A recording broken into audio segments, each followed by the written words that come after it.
On this particular haircut, I'm doing a wavelength bald fade. And before I get in the haircut, I like to start the hair every haircut off with a shampoo. The reason I like it to do a shampoo before a haircut is to just get all the dirt, all the excess hair, sweat, anything that would deprive you of doing a clean haircut. I like to just do that and make the client feel comfortable. I'm doing some massage, scalp manipulation techniques as well. The main purpose is just to lift the hair off the scalp and to give yourself a clean surface to work with. Every artist needs a clean canvas.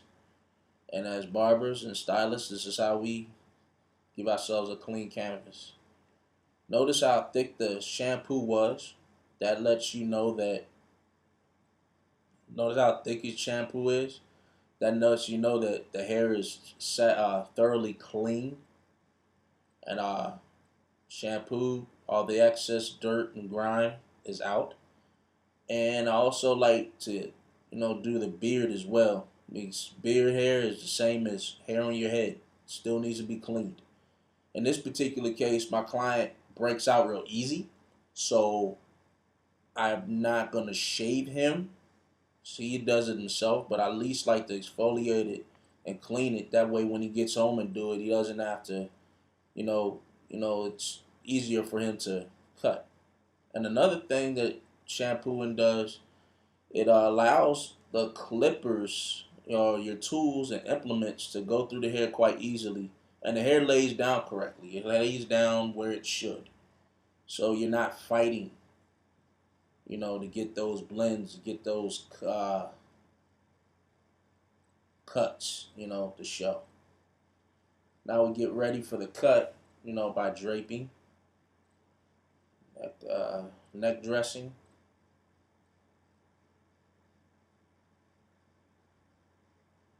Now we'll proceed to blow dry the hair, making sure that it's not wet. Clippers, most adjustable clippers can't cut through wet hair unless you have a pivot motor clipper, in which case I do, but I'm still not going to cut through it when it's saturated with water. And I'm using a comb because I want to actually go through the hair. I don't want to push it down. See where it lays down, see where I have my problem, my calyx at. Now I get into the haircut using the 5-0 blade, and I do a complete rotation all the way around. A complete rotation around the head. My guide for the setup of the haircut would be the parietal ridge and the occipital bone. Parietal ridge is located near the temple, and your occipital bone is on the back of the head. Notice how this client's occipital bone protrudes or sticks out. So I want to keep a medium fade, so I'm going to keep it right at or just below the occipital bone as to not let it show out. So I don't want to expose it. I want to cover it up and keep it blended as possible. So I made my first line of demarcation, my initial guideline, and worked all the way around. Now I'm going to go 1.5 inches up using my 0A blade.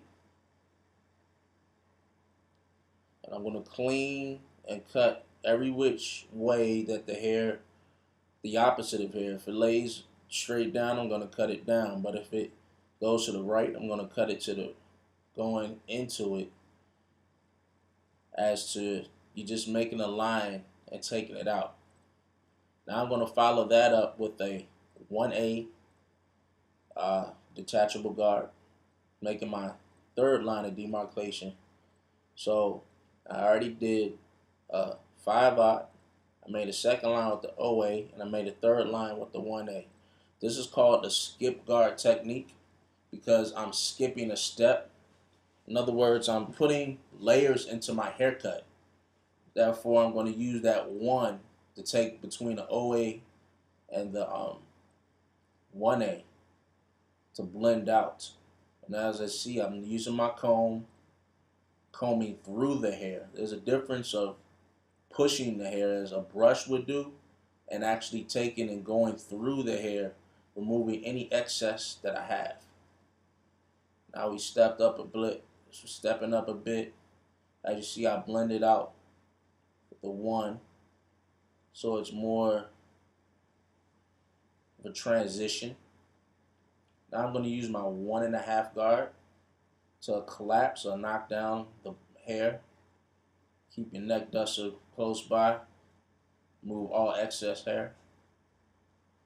So I'm still going with the direction of the hair. The key when a wave length haircut is to go with the grain and to use your overlapping strokes at the end for your lineup purposes. Notice that his hair is a little bit thin, or is getting thin, so you want to keep it as full as possible.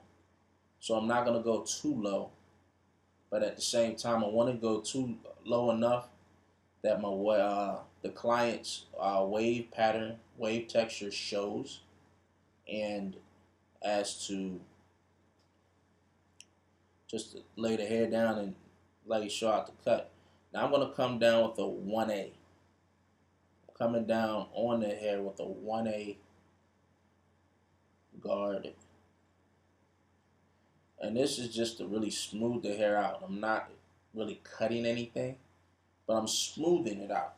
I just want the show, he wants his pattern to show, so I'm gonna just smooth it out by just going with that 1A. It's not cutting excess, but it's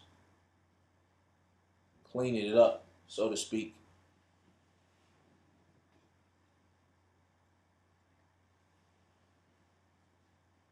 And I continue to overlap, cut, use my neck duster, remove the excess hair. Now I'm using my my adjustable pivot motor clipper, which is the Oster Fast Feed. And with the 0 guard, now I'm using my brush, especially to blend out. See the blend coming in. And I'm just going from half open to close. And I'm just using the corner of my blade. Notice the wrist work. Okay, I'm not using the whole arm, man. Just flicking the wrist, using the corner of my blade.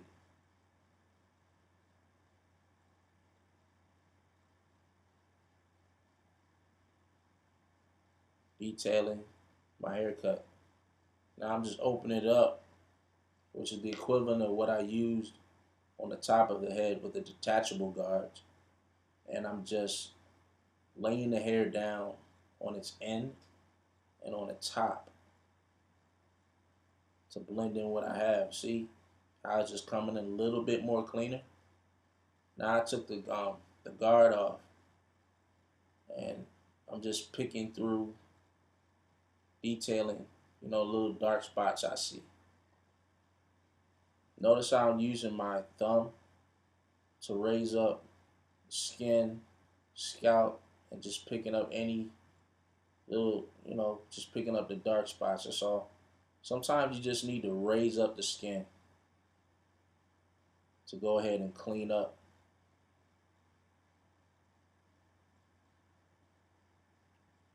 your fade.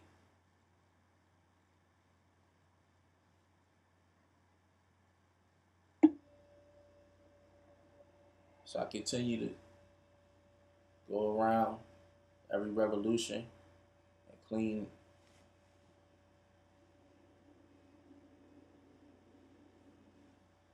up my haircut.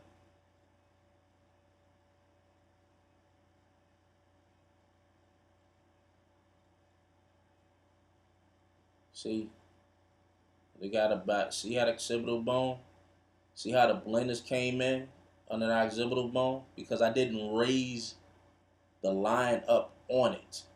See how it protrude? You saw how it protrude. The blend looks real nice because I gave it room. That's the key when it comes to fading. You have to give yourself room to fade. You can't take it right up to where it is, else you're not going to get anything. So just give yourself room, make your line, and take it out. Now this is about as far as I'll go with this client. So I clean up his mustache using my comb, pick out all the hairs, and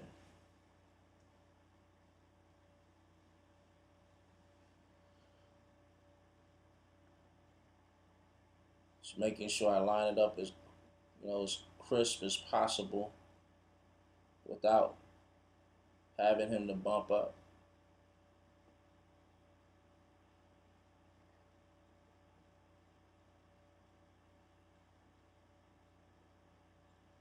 And I work to the top, the hair, to lay down his line.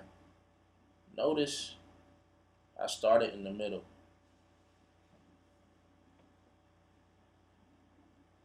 Reason being, you want to balance your line up, your edge up. So you're going to start in the middle and work your way to either side. And I use the eyebrow to go ahead as my guides. You don't want to push outside the eyebrow. So you want to use the eyebrows for your guides for the corners. And then you're going to come back. I come back with the shears. When you're using shears, the hair is cut in the middle of the shear. Excuse my videographer right there. But the haircut is should I say the shears? The hair is cut in the middle, not on the tips. The only reason I'm using the tips here is because I've been doing this long enough and I seen where I want to cut. So I'm cutting right then and there. So I'm just setting it up now for the lineup because I'm gonna come back with an enhancement because he's in a wedding. So just cutting out the excess hair on top, cutting the frizz, making it clean, attention to detail. So now I'm just using a hairspray and I'm coming back with a topic. It's called Topic Hair Fibers. It stays in, you know, longer. It's a temporary, but it stays in a little longer than most. So I'm going to come back with it. So I added the hairspray first so it could stick, and then I locked it in with some more hairspray. So I'll come back with the blow dryer. Now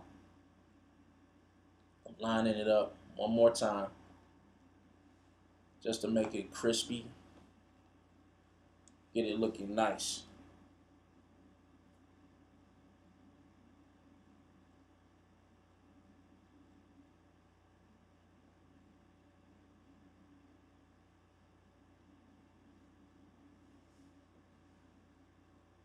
And just cleaning it up.